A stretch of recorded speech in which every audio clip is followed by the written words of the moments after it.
Welcome to Pretty Lies and Alibis, a podcast dedicated to the Lori Vallow and Chad Daybell case. Join us as we seek the truth and travel the long road to justice.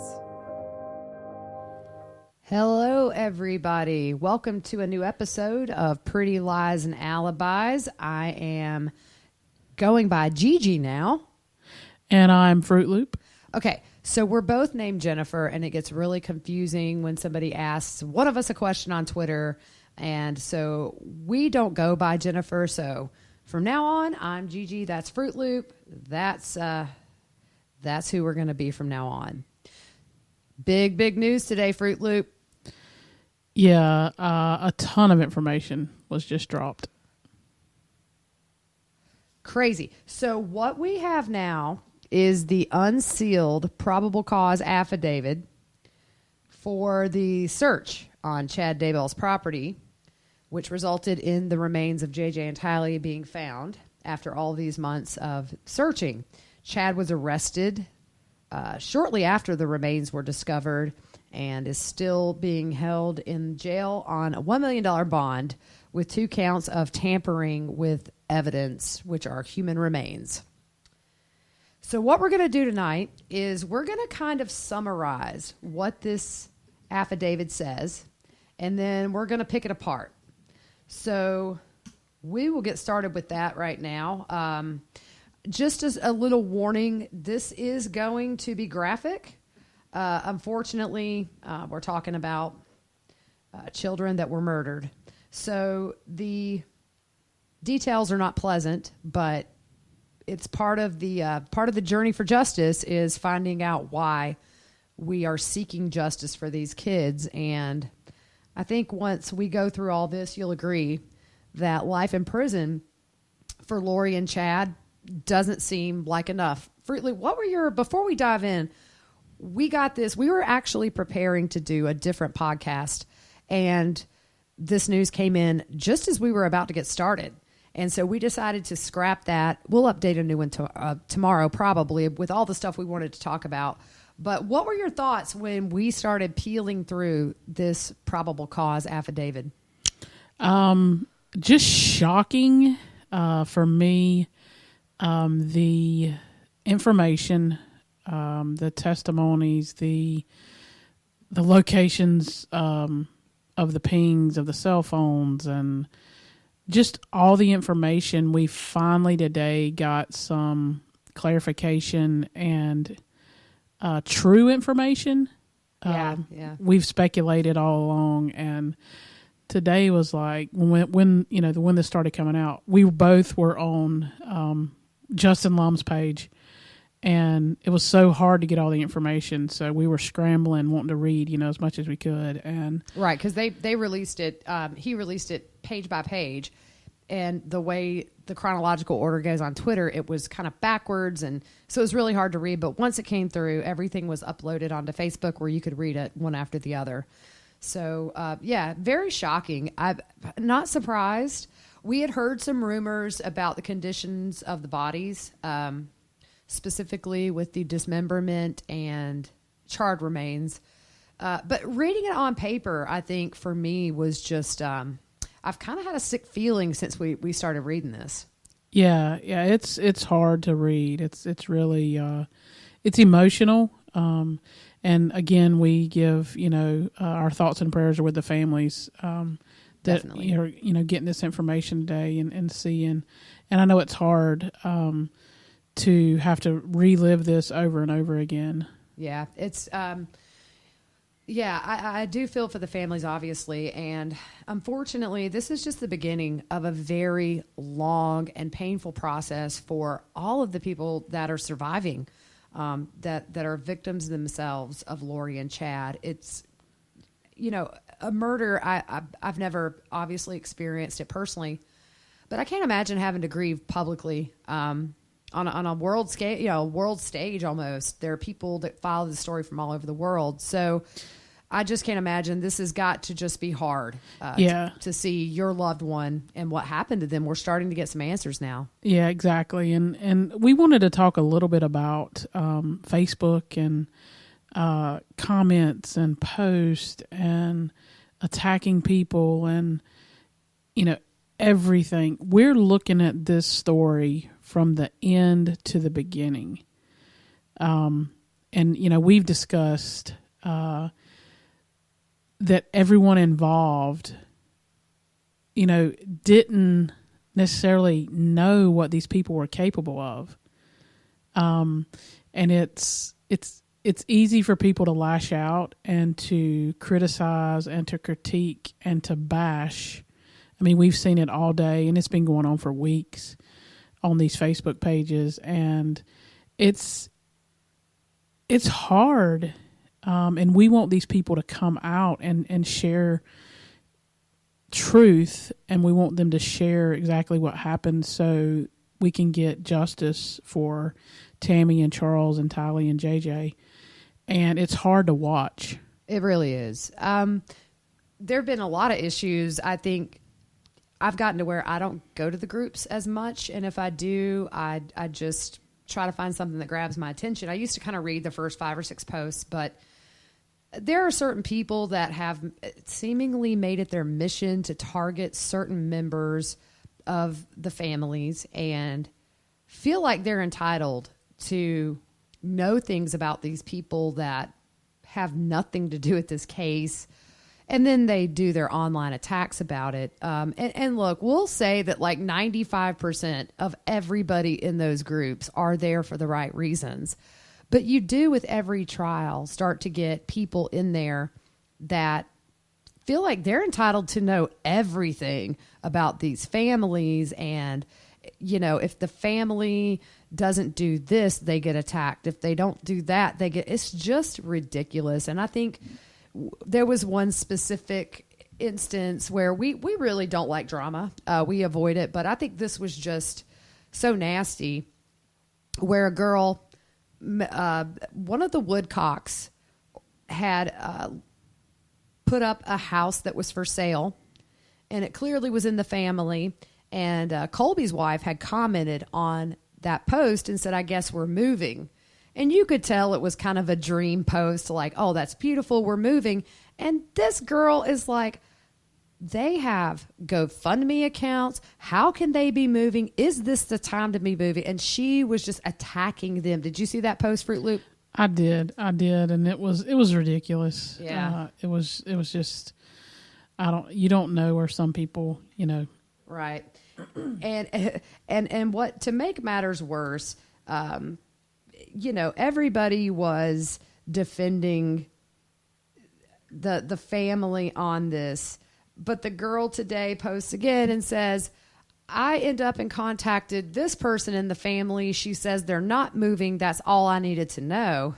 And I'm like, why is it your place to know? None of your business, girl. Just, get out of this group. Look, those of us that have followed this case since November have been emotionally invested. And we literally last week get confirmation that the kids are dead. Their bodies are found on Chad's property. The case blows wide open. And then people want to start attacking the family at the most vulnerable time of their life.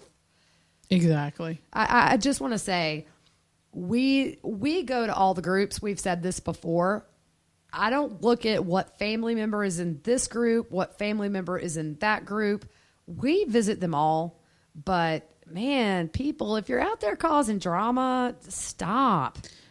I always think back to Larry and him saying, when he was at the site that, they just want to be a peacemaker. Right. They don't need this petty stuff in the middle. They don't care what we think on Facebook, to be honest. I mean, nobody's entitled to know a thing about these people. They are the family members. They are the ones really grieving these kids. And I just think it's really sad that you get a few bad eggs on these well-meaning Facebook groups who just look pathetic. So we just wanted to mention that. Be kind. You are not in their shoes. And further, you have no right to question anything these people do. Exactly. So we just wanted to have a little powwow and just put our feelings out there and say, if you're not going to be constructive in those groups, if you're not going to contribute in a positive way, you should go.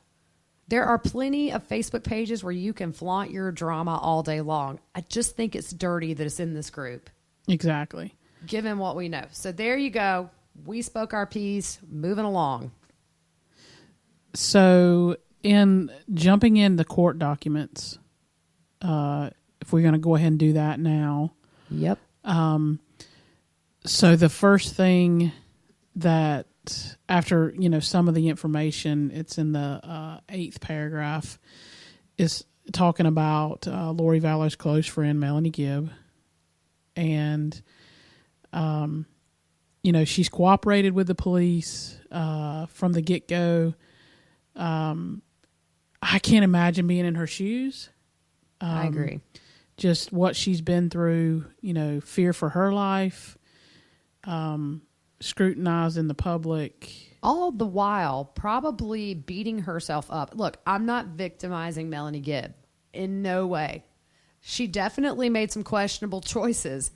I think if you look at Melanie as somebody who was full-fledged, deep in these cult beliefs, I think it was a blinder for her. I don't think she ever thought Lori or Chad would be capable of killing Tyler or JJ. Exactly. You have this strange stuff. And yeah, people are saying, well, Charles, she heard Charles was a zombie. Look what happened to him. She heard Tammy needed to die. Look what happened to her. I just think if you still want to blame Melanie Gibb, read a couple of books, I think, on people that have been in cults and give their experiences of how easy it is to fall into that and to brush concerns that you would have in a normal world off. But when you're in it, you don't see it that way. I'm not excusing anybody's behavior. I know it was a period of time before she called the cops back when they called her about JJ, but we're just not here to judge. I just think you have to look at it from somebody whose mind was completely, and I think is still somewhat completely warped by these fringe beliefs. Exactly. And, you talked about a little bit about the Charles deal. We don't know what Lori told her. Exactly. Right. I mean, Lori, we're assuming she knew the truth, but Lori told her own son that he passed away of a heart attack. Yeah. It's nothing truthful about any of this. Yeah. And she's, lied to the school and said he committed suicide and just all these things. So we honestly don't know what she told Melanie Gibb about that. But looking at it, so Melanie Gibb arrives on the 19th of September. Her and David Warwick. Which was her boyfriend at the time. I don't know if they're still together, but that's who she apparently was dating. Yep. So they're there through the morning of the 23rd of September. And this just, she arrives when she gets there. And we know by her testimony that, with her and Nate, that Lori tells her that JJ's become a zombie. All that zombie stuff, kind of explains what all that means. Right. So what it says is the term zombie, and this is taken from the affidavit itself. It refers to an individual whose mortal spirit has left their body, and their body is now the host of another spirit. The new spirit in a zombie is always considered a dark spirit. While the dark spirit inhabits the host body, the person's true spirit goes into limbo and is stuck there until the host body is physically killed.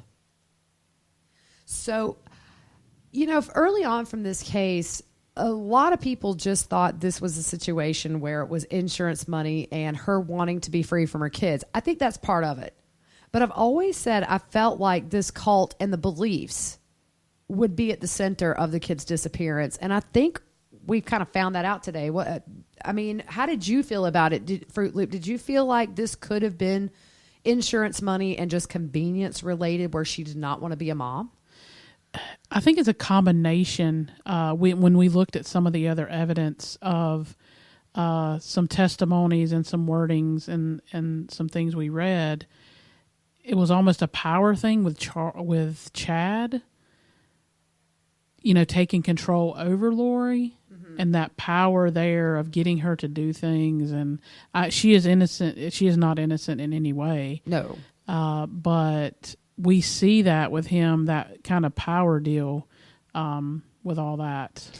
And on our next podcast, we had originally tonight wanted to talk about a article that was released today by Inside Edition. And Melanie Gibb makes an accusation that Chad had been inappropriate sexually with her, force kissed her, and plain clothes laid on top of her. We don't know if that's true or not. There's a lot of people who are already saying that Melanie Gibb sort of chases the clout or the attention. But the one thing that was interesting in that was somebody said that they noticed that Chad seemed to groom women.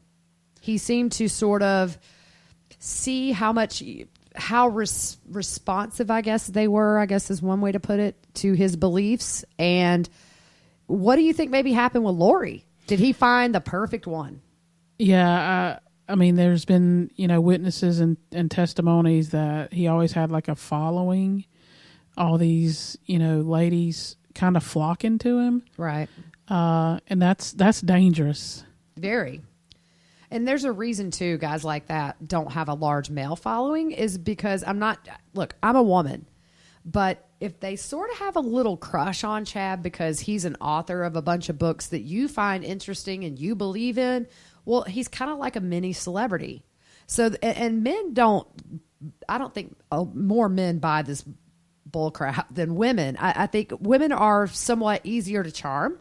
And they said he was extremely smooth. So I think when he met Lori, he found the person that was willing to let him call the shots. And somehow in there, that's how we got to where we are today. Sure. And I think, in talking about this whole dark spirit and zombie stuff, you see that Lori learned it from Chad and immediately told Melanie Gibb. So you don't know, we weren't there for the conversation. So, was there some questions on Lori's part about it? Was she sharing all this with Melanie? We don't know because we weren't there. Right. I know there was one time that Melanie, and I would have to go back and watch the interview. I believe it was obviously it was with Nate. She's going to be on Dateline Monday. But in one of the interviews, she did say that she was sort of grappling with one of Chad's visions. I think it maybe had to do with Charles. I'll have to go back and watch. But, I think if Lori did question Chad, I don't think it was for very long. Yeah, exactly.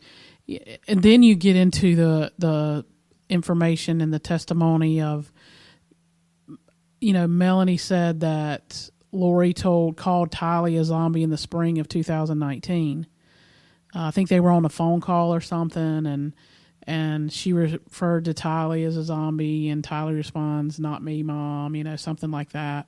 And that was in the spring of 2019. Yeah, and she had later told Melanie Gibb that Tylee had started becoming a zombie when she was 13. And I laughed, and I wasn't meaning to be rude, but that's puberty. And my kids definitely had a bit of a demeanor change at 13, 14, because that's what teenagers go through. Exactly. That's a natural progression of kids getting attitudes. And, I'm not saying my kids don't really have attitudes, but you're hormonal. You're trying to figure out who you are. You think your parents are lame. Yeah. So it's what she took was normal teenage behavior and is justifying essentially the killing. Exactly. Saying, oh, when she was 13, she became a zombie. I just wanted to point out that, she told her that at 12 or 13. So this is 3 years later. So Melanie Gibb may not have, she told her that, you know what I mean? So it wasn't something new. So she had said that earlier, and it's been 3 years. So it kind of gives, Melanie Gibb a little bit, of, okay, she's not really taking this seriously. She's not going to harm her kids. Right. Look, I've had friends who say, I'm going to kill my kid when I get home. If they would have said, I'm going to take my kid, put him in a car and drive him off a cliff, I might have said, are you okay? Exactly. But look, just because you say that, it doesn't. I remember an example given to me, which is you have a woman that's dead in her house, and the husband had told somebody earlier, if she don't cook those beans right later tonight, I'm going to kill her. And in a joking way, but if the wife ends up dead, it doesn't mean he killed her. You see what I'm saying? Just because somebody jokes about it, it doesn't mean that they're serious. And I don't think that Melanie would have. kept that to herself if she truly thought that Tylee and JJ were in physical danger. I just don't think that would happen. But again, we're looking at it from the end, and she's right in the middle of it, towards the beginning. So right, she didn't know any of that. And I think the important thing to remember too is right now what we did get today is huge in the way of evidence, because we feel like we haven't had really much to go on in months. But what we got today is a big piece of the puzzle, but I also think there's so much more to come that we don't know about that's going to fill in these gaps when we're able to see that stuff. Yes. Sometimes it seems confusing. We don't know the depth of how much Melanie Gibb has cooperated with law enforcement. It'll be interesting to see when this all comes out. But back to the affidavit. It says here that Lori had learned this zombie idea and spirits being in limbo from Chad Daybell, and she apparently immediately told Melanie Gibb after Chad had told her this about the zombies. And it says here that Gibb was present with Lori when Chad Daybell first taught her this information over the phone in early 2019 in reference to Charles Vallow. So you see, they met, we think, in November, December of 2018. It took, less than 2 months for him to start telling her that Charles is a zombie and needed to die. Yeah, and, that's the other evidence we got yesterday was the body cam footage from the police department. And that was... oh, man. That was just a punch to the gut that he's again pleading for help. He's pleading for help for Lori. He's worried about his kids. He gets choked up talking about JJ, and he is so concerned, and so he's trying so hard. Yeah. And then we look 6 months later and falls on deaf ears. Yeah. And the one thing that he said that really stood out to me was when he said, I don't think we can get past this, but I want her to be okay. I don't know if that's the exact quote. But in other words, he was acknowledging the marriage was over, but he still was worried about Lori. Exactly. He was still wearing his wedding band in that video, I noticed too. Yeah. It's just so haunting to watch, knowing what's going to happen to this poor man. This was filmed in January of 2019. And so a few months later, he's laying dead in his house, shot by Alex Cox. It's just heartbreaking. This case is so just overwhelmed with grief. Yeah. And you heard a little bit of evidence there. I think Charles one time mentioned he had, Lori's phone, and he took her keys because he was hoping that she, couldn't go anywhere. But she had a set of backup keys. Yeah. So everybody was questioning, why did he take the purse? He took the purse. And I think that comes out in that video. As to why he did. He was trying to get her help. Yes. And these officers, one thing Fruit Loop mentioned, what did you see at the end of that Fruit Loop when Charles had walked away? We live in this time where I support law enforcement 100%. There's some good guys and some bad guys. And we've talked about kind of how they dropped the ball with this whole case and everything. I was a little bit shocked at when Charles walks away. He shakes hands with everybody there, and he makes eye contact. He makes eye contact. He shakes hands with everybody there, and then the officer, he kind of smirks a little bit, and it was almost like I don't really believe. It's kind of silly what he's doing. Whatever. So. That was hard to take right there. Yeah, it's almost like that officer sort of was judging Charles based on the things he was saying, although we all know that Charles was exactly right. Yeah. It does sound way out in left field when you're talking about she's one of the 144,000 and I'm Ned Schneider, and it's all wackadoodle stuff, but unfortunately that's what she believed, and that's why he's dead, and that's why JJ is dead. That's why Tylee is dead. That's why Tammy Daybell's dead. They believe this stuff. So going on in the affidavit, it says that Melanie Gibb had further told that they believed they were part of the Church of the Firstborn, and their mission in that church was to lead the 144,000, which is mentioned in the book of Revelation, into, I guess, an apocalypse. And they also said their mission was to rid the world of zombies. Yeah. Religious stuff like this is where you get into deep trouble with interpretations and what people think. And it's very dangerous. It's a dangerous place to be when we start interpreting what we think the Bible says, or this says, or that says, or whatever. When we start interpreting that, that's where you get into trouble. I think you also get in a lot of trouble when you start adding to it. Yes. It's actually in the Bible. You're not supposed to add to it. So. Right. So, I mean, none of this is normal. It just is mind blowing. So we were talking a little bit about the timeline with Tylee. We know the last time she was seen alive was in Yellowstone. And we had talked earlier about how we thought there would be a massive search in Yellowstone, but clearly that's not going to be the case. Yeah, we've discussed it, and we cannot figure out Yellowstone. Yeah, I don't know. Was it a thing where they kind of just got the kids out of the house? We don't know where Tylee was killed. So I guess there's a possibility maybe they did something to her in Yellowstone. I think it's less probable at this point. I don't think you would want to drive back with a body in your car. Yeah, I mean, you have JJ in a car with you. So. What's the point of going to Yellowstone? Who knows? But we know that they were seen going in the entrance. Yellowstone has documentation of them. We find out also that they established their location by tracking the GPS, the cell tower connections, and the Google account information on Alex's phone. Yeah, this is so precise. Yeah. We watch all kind of CSIs and NCIS and all this stuff, but this is so precise. Yes. I didn't know they could tell that you were eating at Buckaroo's Barbecue in West Yellowstone, Montana. Which they did after they left Yellowstone. Exactly. I was shocked at the precise location. I'm thinking cell phone towers, but I didn't know it could pinpoint that close. Yeah, it's a whole thing. It can actually place the device within a 6 meter radius. Yeah, I mean I guess we should know it, because if we pull up Google Earth or Google Maps or whatever, it'll pinpoint our location.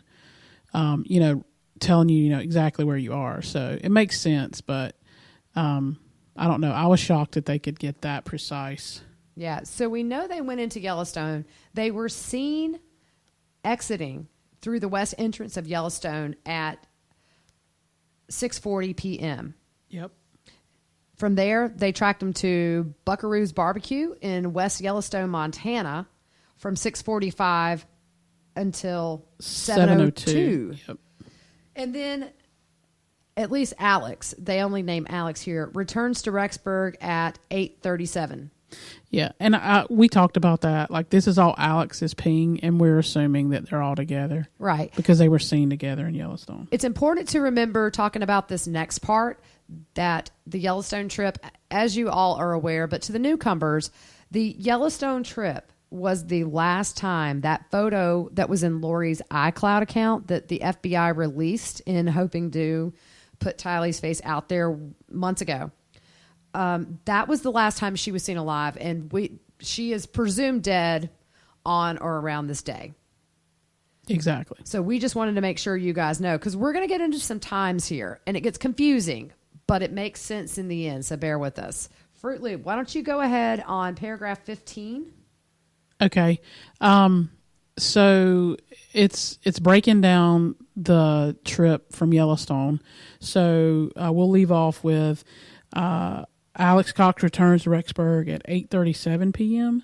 He is in Lori's apartment until 9:35 p.m. So about an hour he's in Lori's apartment. He leaves and goes to a gas station. It's called Mavericks. So he's there for about 10 minutes from 9:43 to 9:53. He's back at Lori's from 10:44 to 11:15. And then at 11:44, he's at his residence. Here's where it gets interesting. Yeah. So now we are at midnight. If you want to go ahead and say this is the 9th, which is a Monday, September 9th, the day after Tylee was last seen in Yellowstone, from midnight until 12:44 a.m., his phone was in his apartment. But what happened after that, Fruit Loop? So at 2:42 a.m. to 3:37 a.m., he's in Lori's apartment. And this is interesting because the only time in September that he appears to go over to Lori's between midnight and 6 a.m. is that day. Which would be, if you think about it, they get home at 8:37 p.m. He goes to Lori's apartment. Yep. He's at his apartment for, 45 minutes, and then he goes back to Lori's apartment and spends, from 2:42 a.m. to 3:37 a.m. Nearly an hour. Yeah. That's very interesting. Right. And then from 3:37 until 4:37. Yep. He is back at his apartment until about 9 a.m. And then here's where, we get some more information. So at 9:21 a.m., he's at Chad Daybell's. And the location that it places him at is near the east end of the Red Barn. Which is where we know they found JJ's body. Actually. Or Tylee's. Yes. Yeah. Okay. Yep. So for the times at Chad Daybell's house, this is the day after Tylee is last seen. So at 9:21 a.m., the GPS shows he is kind of near that fire pit. Yep. They have him down to the exact spot pretty much that they found the remains. I'm going to tell you guys, I don't care what your plans are in life or how mad you are at somebody. If you kill somebody, you are going to get caught. Don't hurt people. Exactly. For your selfish reasons, because you're not going to get away with it. And there's a million reasons you should not kill people other than the fact that you're not, you think you might get away with it. Yeah, these are kids. Thank goodness for technology. Because I think if we did not have all these cell phone pings and stuff, if this were 20 years ago, 30 years ago, they would not have a case. Exactly. I don't think they would have a case at all. So we get back, and at 10:39, he's still at the Daybells. At 10:47, the ping is pinging St. Anthony's, which is about a 5-minute drive from Chad's. But they're saying he still could have been at the Daybells, and it pinged the other tower. And then from 10:57 to 11:39, he's still on the Daybell property. And then at 11:52 to 12:02, he is at Del Taco in Rexburg. And then he goes home and stays the day. Okay. Yep. Can I just say, we know what they were doing at Chad's, or it's easy to assume. We know from this probable cause affidavit that Tylee her remains were burned and most likely dismembered. This goes to show you the absolute psychopath that Alex must have been. He probably dismembers Tylee, helps bury her, and then goes to Del Taco. Yeah, that makes no sense. It's just sick. I knew, and I've told Fruit Loop from covering trials for a few years, when you think you can be shocked, think again. Things are going to come out in any case where you think you've got a good theory and that's how it had to be, or you think you know how sick a person is, and then these little details come out. And you realize that he left Chad Daybell's residence at 11:39, and 13 minutes later, he's ordering Del Taco. Yeah. I'll tell you what I can't wait to see is the other cell phone records. Oh, man. It's going to blow this case wide open. Yeah. Because now we get into where they have searched and analyzed multiple cellular devices pursuant to several warrants. And we see Tammy Daybell and Chad's conversation on that same day. And it starts with Chad's message, and I'm sorry, but this text is text by a writer. He starts off at 11:53 that morning, so we know Alex left. He was at Del Taco at 11:52.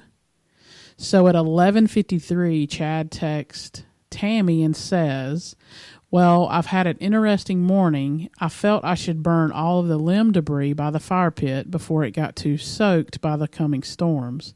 While I did so, I spotted a big raccoon along the fence. I hurried and got my gun, and he was still walking along. I got close enough that one shot did the trick. He is now in our pet cemetery. Fun times. So it goes further. Excuse me. Chad again to Tammy 3 minutes later at 11:56. Gonna shower now and then go right for a while at BYU. Love you. So we have evidence that they're possibly and allegedly burying remains on their property, and he's texting his wife this blown out story. Does that seem like a text to you? Like it's... Well, I mean, clearly it's a text. It makes no sense. But I think what's interesting here is this is the day that Tammy Daybell was returning from seeing her parents in Utah. Actually, that was October. Oh, sorry. My bad. Yeah. We've digested all this information. Sorry, I got dates and times, and it's just, I stink at math. So you just start throwing, and I just got numbers coming across my brain. Yeah. But interesting is that Chad had texted this to Tammy at 11:56 a.m. Tammy didn't respond back until 2:47. So he says he's going to shower, go right for a while at BYU. Love you. 2:47. Yeah. Tammy says, good for you. And then Tammy, what does he say? Or Chad to Tammy? At 2:48, I'm back home now.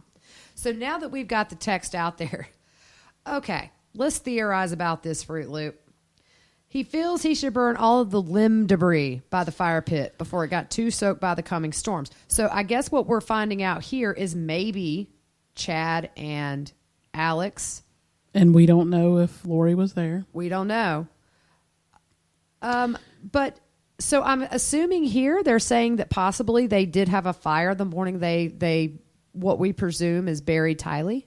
Yeah. I mean, Yeah. that's what it looks like. Yeah. And then, Fruit Loop, the one thing I found really interesting was I spotted a big raccoon along the fence. I hurried and got my gun, and he was still walking along. I got close enough that one shot did the trick.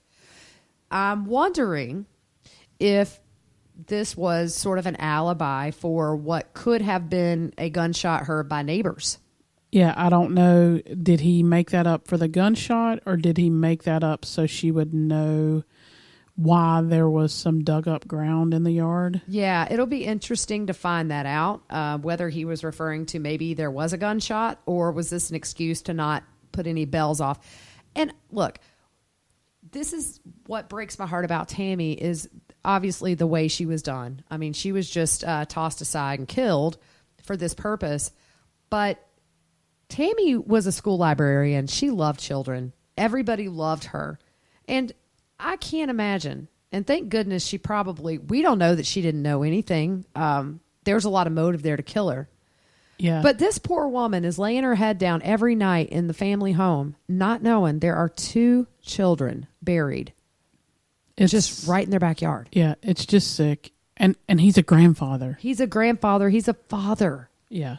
It's And oh gosh, my heart goes out to Tammy every time. And I said this before, anytime I see a picture of her smiling, it just kind of, you can tell. For me, I think I can tell by looking at some pictures and people's faces that they're just a warm person. They have that glow, and Tammy had that glow. It breaks my heart that her life ended the way it did. Yeah. With all of this surrounding her death, these kids. I don't know if Tammy knew any of it, and it's just so heartbreaking. Yeah, it's just sad, and it's sad for all the families involved. One thing I want to point out is raccoons, and I lived in West Virginia for a while, so I understand raccoons, and not that they're only in West Virginia, but you raccoon hunt at night because they're nocturnal animals. They come out at night. So I find it interesting that during the broad daylight, not saying they couldn't have been one there, but normally you see raccoons at night. Yeah. And in fact, the investigator, if you have a copy of this affidavit, it's in paragraph 21. The investigator found the text suspicious between Tammy and Chad because raccoons normally are nocturnal and are not out regularly during the day. I've never seen a raccoon out during the day, ever. No. And then also, this sort of strikes me as odd, Fruit Loop. I don't really know where they're going with this, but the investigator says it should be noted that from interviewing neighbors of Chad Daybell, we are aware that in mid-July of 2019, Garth Daybell, who is Chad's son, told their neighbors that Chad had shot a raccoon out of a tree on their property during the day. Yeah. I don't know. I don't know. It's really weird. But Garth had told the neighbor, whose name is Matt Price, about the raccoon in response to a question from Matt about hearing a gunshot during the day. Now, this timeline doesn't add up with missing kids. This is July. This is the month that Charles was shot, and they were in Arizona. So it's interesting as to why Garth felt the need to say that he shot a raccoon in July during the day. I don't know. Just very strange that was put in there. Maybe it was put in because he said he shot a raccoon during the day, and maybe the raccoons on Chad Daybell's property are not nocturnal. But yeah, maybe it's strange. They're daytime raccoons. Yeah, they're only on Chad's property, though. Exactly. And then in that paragraph, Fruit Loop, what does it talk about the bonfires? When did they notice them? I was right after Tammy passed. Yeah. Right after her death in October is when the bonfire started. And the same neighbor, Matt Price, he's the one who noticed the bonfires and gave that tip. We've talked about that before. Right.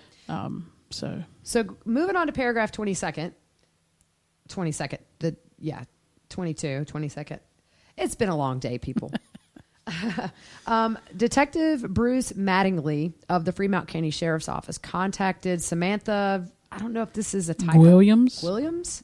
That's what it says here. Maybe it's Samantha G. Williams. Yeah, I think so. Yeah. That's the sister of Tammy Daybell, and asked her if she knew of a pet cemetery on Chad and Tammy's property in Idaho. And what did she tell her? So she told him that she was aware of a pet cemetery and stated that both her and Tammy, they were pet people. They love pets. I know if you look at Tammy's Facebook, she has ducks and all kind of stuff. They were pet people, and they both had pet cemeteries.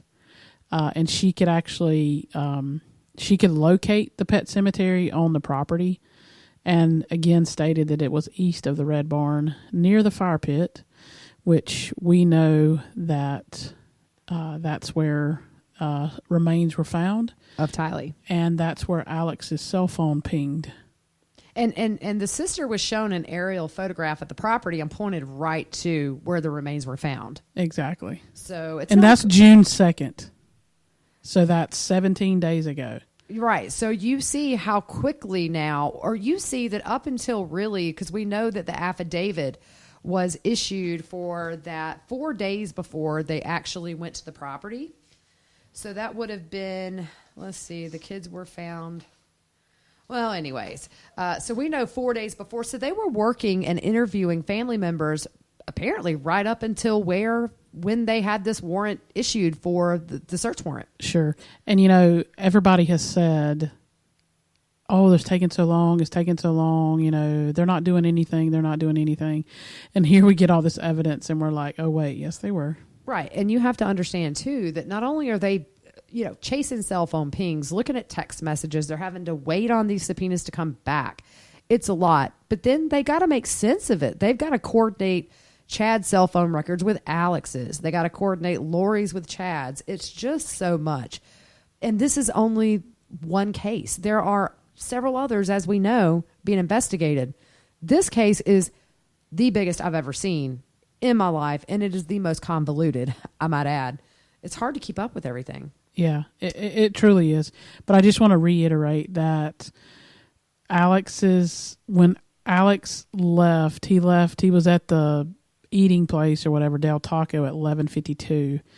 And Chad, sends a text to Tammy about burning debris and shooting and burying a raccoon in the pet cemetery only 14 minutes later at 11:53. Right. And I know, look, a lot of people that I've seen on the Facebook groups have expressed concern. Oh, it's clear maybe Alex killed the kids. They're going to get off. Guys, they're not going to get off. these guys are never going to see freedom, I don't think, ever again. This is coincidental. I don't even think you could say that in this case. Everything points to Chad coordinating his text with Alex leaving. Lori, you've got stuff in here about her. And I don't think when we get all the cell phone pings, we will see he was never by himself. No. There was either, he just spent, that morning with Chad. We know Chad was there because obviously he burned and shot a raccoon and buried it. Yeah. He buried more than that. Yeah. Sadly. So on June 3rd of 2020, so just this month, they interviewed Melanie Gibb and her boyfriend David Warwick in Pleasant Grove, Utah. They talked about that weekend that they stayed at Lori's place in Rexburg. Yeah. So she got there on September 19th. Now, this is just a few days before JJ was last seen. Yeah, exactly. And go ahead. As soon as Melanie Gibb arrives, soon after, Lori informs Melanie that JJ had become a zombie. And she was pointing out all these odd behaviors, and such as sitting still and watching TV. She said that JJ claimed he loved Satan, and an increased vocabulary as evidence that JJ was now a zombie. Now, we've seen a few broken videos of JJ. It seems like he could talk good enough to be understood, but probably not full paragraphs, I guess. I've worked with autistic kids. I have an autistic cousin. So he kind of reminds me of JJ from what I've seen, where he says enough to let you know what he's thinking, but not. So I think what Lori's claiming here is that all of a sudden he had this new vocabulary. Yeah, so, and I think he was high functioning. Right, yeah. JJ was definitely high functioning. You can tell. He wasn't a low functioning kid. And Melanie Gibb thought that JJ was acting the way he always acted. There was nothing out of the ordinary. Yeah, she had been around him. Right, but it's just like Lori was almost trying to convince Melanie that he had turned into a zombie. And Melanie was, according to Melanie, I don't see it. He's the same. Think about it. We've both taken care of autistic boys. And when there's a med change or no med, well, yeah, they're tough. They're tough to handle. So you got to remember he was off his medication possibly too. So. And it is two different kids.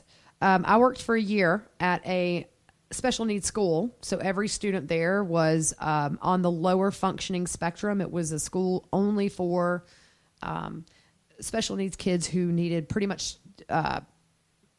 total care to just close supervision. They couldn't function in a public school. And we could tell when the parents had not given them their medication because it was 0 to 60 in 2 seconds.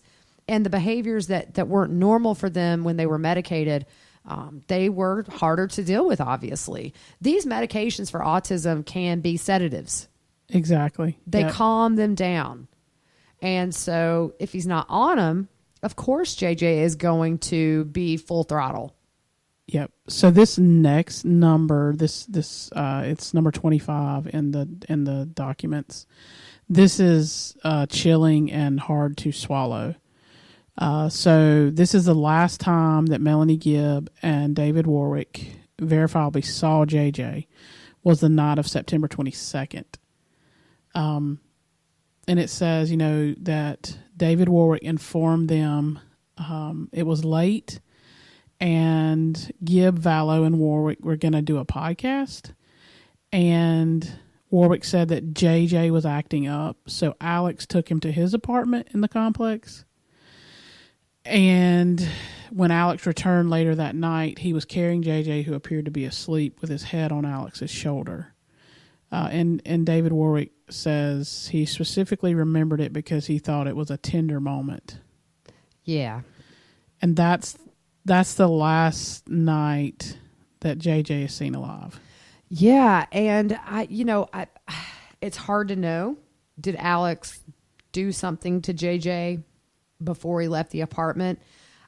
I think, and one thing we were going to talk about on the other podcast tonight, and we just sort of scrapped that, we'll do it later, but was why haven't we heard about a cause of death or upgraded charges? And it almost seems to me after over a week, perhaps the cause of death was not obvious, and so we're testing toxicology, which is a poisoning. And I would be lying if I said when I read this earlier, my thoughts did not go to a place where maybe Alex took him to his apartment and gave him something that knocked him out.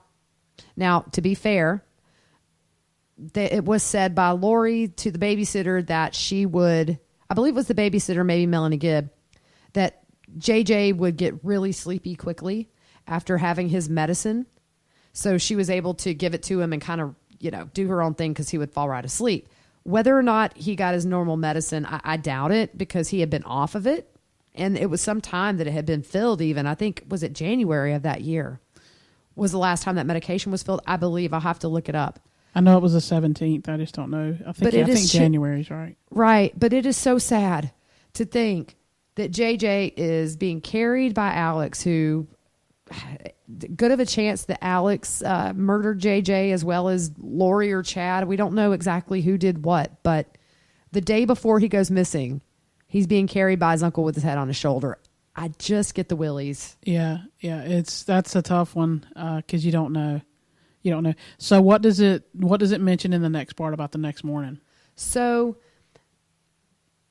when David Warwick woke up the next morning, which was September the 23rd, he asked Lori where was JJ. And this was between, I think, 8 or 9 in the morning. And Lori told David Warwick that JJ had been acting like a zombie and was crawling on the kitchen cabinetry and had gotten on the top of the cabinet in the space between the cabinet and the ceiling. You know how they have little, maybe a 2-foot space between the top of that cabinet. And she told Warwick and Melanie Gibb that when he climbed up on that cabinetry, he knocked a picture of Jesus off the refrigerator. And then she said that Alex had come to get JJ. So we know that was the last day, or the 22nd, actually. We'd always heard the 23rd. But it seems like the 22nd was actually the last time JJ was seen alive. Which was a Sunday, and the 23rd was on Monday. Right, and we know that JJ had an unexcused absence at school that day. Is that correct? Yep. On the 23rd. Yeah, his last day of school we figured was September the 20th, which was the Friday, and then the Monday he had an unexcused absence. At that point, unfortunately, he was probably deceased. Yep. And then we know that Lori calls the school on the 24th and tells them that on September 24th, tells them that he's going to stay with his grandparents in Louisiana till the end of October. Maybe longer. Or longer. And we know that didn't happen.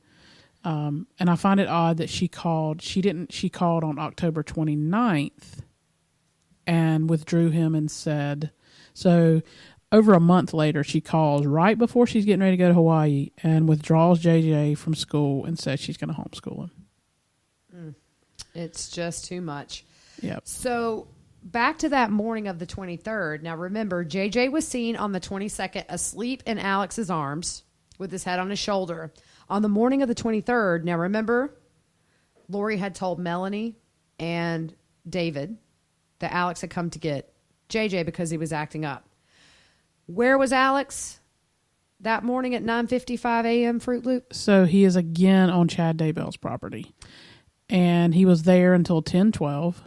The pings on his phone locate him near the pond on Chad's property at the northern edge of the property, which is next to that tree where they dug there. And if you read the affidavit, it's clear to know that that is where they found JJ's remains. So now, the morning after he's seen with JJ, the morning of, when Lori said he's come to get him because he's acting up, he's at Chad's property from 9:55 until 10:12. Yeah, it's horrible. It's all this evidence is laying everything out in front of us that we didn't know, and now we know, and it's just hard to. Those poor kids. Yeah, innocent little kids who got caught up in. What's so heartbreaking for JJ is, well, you take any 7-year-old and you take his big sister away, who's probably more of a mom. And so for a week, he's confused. I'm sure he's confused. Where's Tylee? Yeah. He's left with these crazy people. It is JJ against the world. Yeah. He is alone. Nobody there with his best interest at heart. And I can't imagine what he may have thought or felt. Did he feel alone? Did he, I just can't get that out of my head. Yeah, and we know that Kay and Larry were contacting her this whole time. Right. And Colby was contacting about Tylee as well, and just got excuse after excuse. And so it's terrible. So what happened was later on, as they're investigating this on June 3rd, 2020, the investigator who drafted up this search warrant, he asked the FBI to analyze the frequency of Alex Cox's visits to Chad Daybell's property during the month of September. And Fruit Loop, do you want to tell what they found? Yeah. So there were 4 visits by Alex during the month of September, and they were on September 6th, September 9th, September 23rd, and September 25th. So during these 2 visits on 9/6 and 9/25, all the pings were in and around the house, and there were no pings anywhere in the backyard near the fire pit or the pond. And as you can see, these visits were also short. They were about 11 minutes and 17 minutes. Like the one on 9/23 was 17 minutes. The visit on 9/9 was the only long visit, and it was approximately 2.5 hours. Right. And we know that 9/9 is the day after Tylee was last seen. So I think this is a good point to stop at. We're going to break this into 2 separate podcasts. So look for that second one. It should be ready very soon. In the meantime, you can follow us on Twitter, Pretty Lies in Alibi. We couldn't fit the whole thing in there. And then on Facebook, Pretty Lies and Alibis, we have a Facebook page. Please join in the discussion. We want to hear from everybody. Also, we are on Apple Podcasts now, Spotify, Spreaker, and SoundCloud. So pick your poison and figure out where you want to listen to us at. So we're going to go ahead and get started on part 2. Hope you enjoyed part 1. If you guys have any questions, please leave them on our Twitter or Facebook. We do have a criminal defense attorney she's going to help us answer questions we may have. And the one thing that I want to say closing this, and we touched on it a minute ago, a lot of people are worried that Chad and Lori are going to get off under the assumption maybe Alex killed these kids. But if I understand correctly from what I read, in Idaho, if you are a co-conspirator or an accomplice or an accessory, it's the same as a murder charge. I don't think we have to worry that Chad and Lori are ever going to be free, nor should they be after what they've done to so many people, including these precious babies. But in the meantime, let's dive into part 2. I'm Gigi. And I'm Fruit Loop. And thanks for listening.